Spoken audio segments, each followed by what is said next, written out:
Hello po, good day. Magandang araw sa lahat. Kumusta po kayo? Medyo matagal-tagal hindi po tayo nagkasama mga kababayan. Dahil po may mga importanteng mga ginagawa po tayo. Mga mainit na pagbati sa ating mga kababayan saan man sa sulok ng mundo. Magandang araw sa ating lahat. Lalong-lalo na sa ating mga kababayan na narito sa ating bansa na tila ba ay parang binubuhusan ng malaking malas. Ano po? Yung mga kababayan natin na naririto. Welcome. Pag-usapan natin mga kababayan itong mas lumala at kumalat na mga kaibigan. Itong mga issues dito sa ating bansa.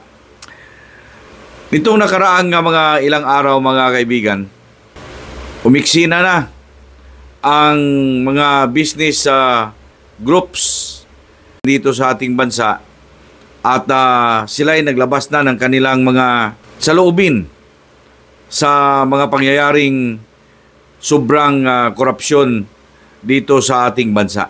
Ngunit hindi natin nakikita ano ba talaga ang direksyon ang gusto nilang mangyari.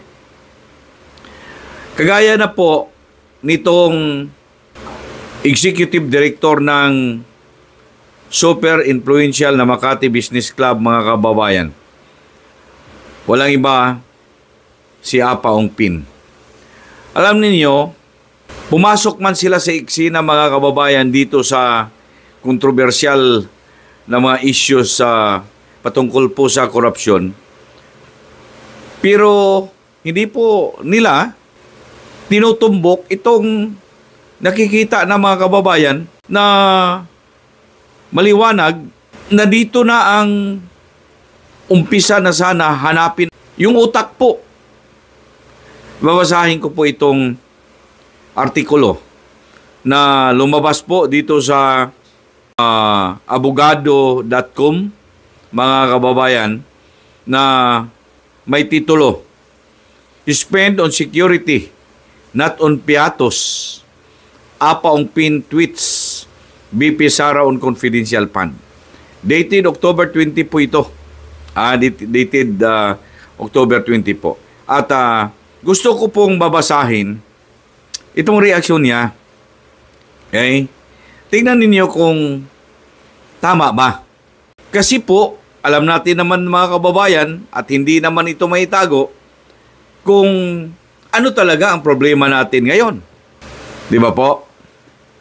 Walang taong ni isang napakahirap na Pilipino hindi alam nila ang issue patungkol dito sa korupsyon. Dito mga kababayan, sa lumabas, English ito, babasahin ko po at sisikapin ko pong mapag-usapan natin ito in Tagalog dialect o kung pwede man, kung anong dialect na pwede natin gamitin dito mga kababayan. Okay? According dito sa lumabas, the Executive Director of the influential Makati Business Club, MBC, Apa Ong Pin, took a swipe at Vice President Sara Duterte as he criticized the alleged misuse of confidential funds. Look, dyan muna. Titingnan ninyo mga kababayan. Napakasimple lang. Sabihin natin, okay, given ang issue, kasi before pa man mga kababayan itong napakalaking na bulgar na sindikato ng korupsyon dito sa ating bansa, yun na ang iginigiit at hinahanap nila mga kababayan, yung pagkagasta ng 125 o 26, how much is that? 125 million peso na intelligence or confidential fund of the office of the Vice President nung secretary pa siya ng DepEd. Di ba po? Alam naman natin yun eh. Okay? Be that as it may, ito nga ang subject ng impeachment nila kay Vice President Inday Sara, di ba po? Diyan muna tayo mag-focus. According dito, ang liwanag naman, the alleged pa misuse of confidential funds. Ituloy ko, saying that money allocated for national security should not be spent on Mary Jane Piatos. Okay? Ito ang di ko maintindihan. Mga kababayan, hindi natin itinanggi na itong mga taong ito ay mga kabahagi sila na nagkontrol ng ating ekonomiya sa ating bansa. Itong grupo ng Makati Business Club, madami yan sila na grupo. Hindi natin ikapagtanggi. Oo, tama. Malaking naiambag nila, mga kababayan, sa ating bansa in terms of taxes. Kasi mga malalaking ang income nila. But hindi rin natin sabihin, yung simpleng Juan de la Cruz hindi nakapag-ambag ng buhis. Whether it be ang naambag na buhis ng isang Juan de la Cruz na Pilipino ay 1 cent or 5 centavo or peso or magkano ba yan? That is pera, that is money. Di ba po? Hindi ka makapagkumpleto ng 1 million mo or 1 billion mo or 1 trillion minus the 1 centavo or 1 cent, mga kababayan. Tama po? Kaya po kabahagi ang Pilipino. Alright.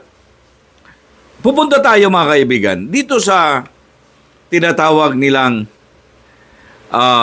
binanatan. Kumbaga, para bang short of banat nila doon kay BP Sara.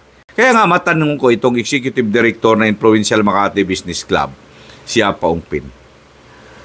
Sir, bumanat kayo sa Vice Presidente. Dito, nakalagay dito on the alleged misuse. Alleged pa. Di ba po? Samantala itong trillions, billions, if not trillions of pesos, na iskandalo dito sa flood control, di ba po maliwanag na yan? Meron na ngang umako Hindi alleged yan. May inako na. I mean, di ba? May umako na. They admitted having committed a crime. And this is not millions. This is billions of pesos. And if not trillions of pesos. Ang masakit dito, binulsa nila. Pinakit nila ng kanilang sarili. Meron na po. Di ba? Nasaan? Bakit nandoon kayo pumunta kay Sara? I am not saying na hindi dapat pag-imbestigahan. Pero, no less than the Commission on Audit, di ba po? Matagal itong issue Di ba? Parang binuhay lang ninyo itong confidential na issue para madrag lamang ninyo po si Inday Sara. Hindi ba? We have to open our minds in our eyes. Di ba?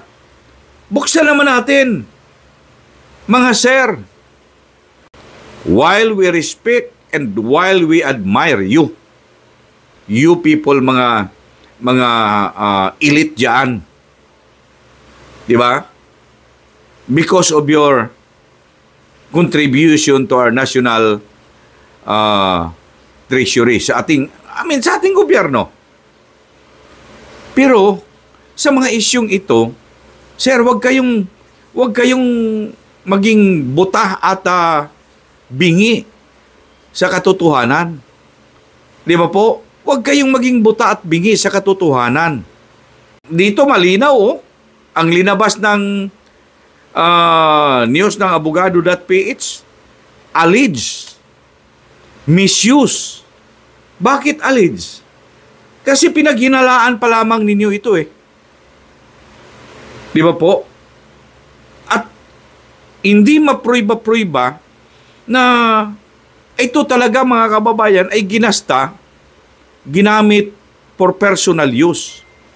Ay kayo nagsintro kayo doon sa yung piatos-piatos na pangalan. Kaya nga intelligence eh. Kaya nga confidential fund eh. Di ba po? Kung si Sara ang inyong iipitin dyan, tirahin ninyo ang Commission on Audit. Di ba po? Dumana sa Commission on Audit. Ang sabi ng Commission on Audit, there is no wrong. Di ba? Na ginasta ito, even yung mga experts, nagsabi sila, sino ba yung lukulukong tao? And even the military. Di ba po?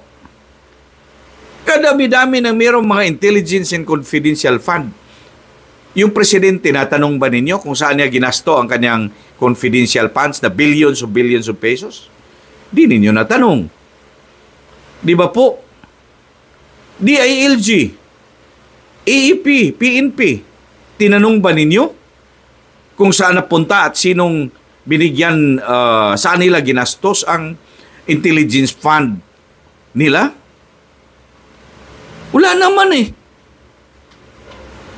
So, sa ganitong punto, magiging bias na kayo dyan.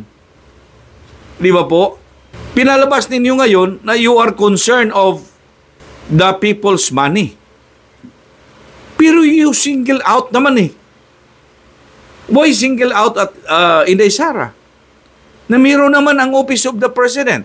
I am not questioning.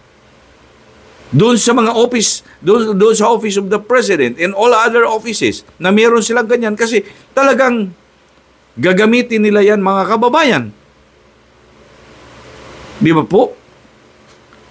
For intelligence gathering, kung sino-sino, walang intel mga kababayan na gumastos ng pera na inilaan para sa kanila, sabihin nila, ito ay inilaan, galing ito sa intelligence fund. Meron bang ganon?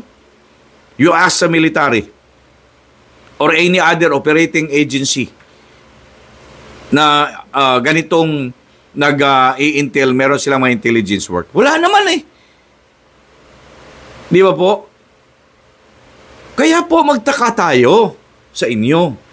Saan ba talaga at anong gusto ninyong mangyari? Ha? Alam niyo kayong mga nasa business sector, maniwala kayo sa hindi. The experience of Davao City.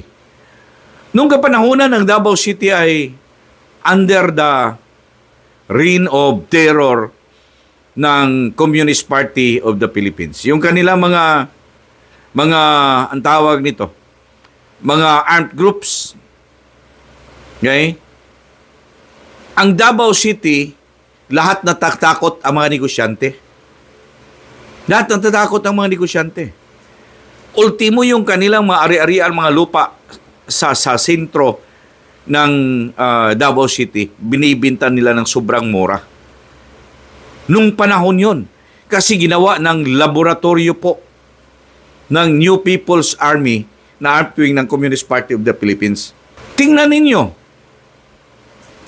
nung umalsa ang Davao City, of course, hindi maitago yung mga participation ng ilang mga tao na sila po'y nagbuhis ng buhay para malinis ng communist insurgents ng Davao City. Hindi ko na babanggitin yung mga pangalan nila. May mga taong nasa broadcast na matay, may mga sundalo, may mga pulis na mamatay po. Even mga elected public officials may namamatay po sa pakipaglaban, mga kababayan. Nung nalinis na ang Davao City, try to examine the history of Davao City. Nung kapanahunan na walang peace and order, yung patayan ng mga komunistang NPA na pinapatay lamang po yung mga pulis, yung mga taong pinaghihinalaan nila na informant nila. Informant ng military o police. Pinapatay lamang po. Yung pinagdududahan, pinapatay. Bakit? Meron bang negosyo na pumunta ng Davao City? Lahat nagsialisan almost. At ayaw ninyo itong ganito. Try to examine the history of Davao City. Ngayon, kung hindi ginamit ng local government of Davao City, yung intelligence fund nila nung kapanahunan, yung time ni former President Rodrigo Duterte, mga kababayan, hindi maging ganito ang Davao City. That is how important yung intelligence at confidential fund. Kaya kung tinanong ninyo, itong confidential or intelligence fund dito ng Vice President, naku po, on the word ng yun lang resibo ng piatos. Yan ang problemahin na ninyo. Di ba po? Di ba na, I don't wanna use the word na misguide kayo. Because hindi ho ako maniniwala na with the high standard na mayroong kayo, pwede ko bang sabihin na misguide kayo? Ayaw kong sabihin na misguided kayo. Pero, mukhang mali yata. Sir, for your comments, just write it down below. Huwag kalimutan mag-subscribe sa ating channel, Broadcasters Viewpoint. And also, paki-share and like naman po. And don't forget also to hit the bell button para lagi po tayong updated.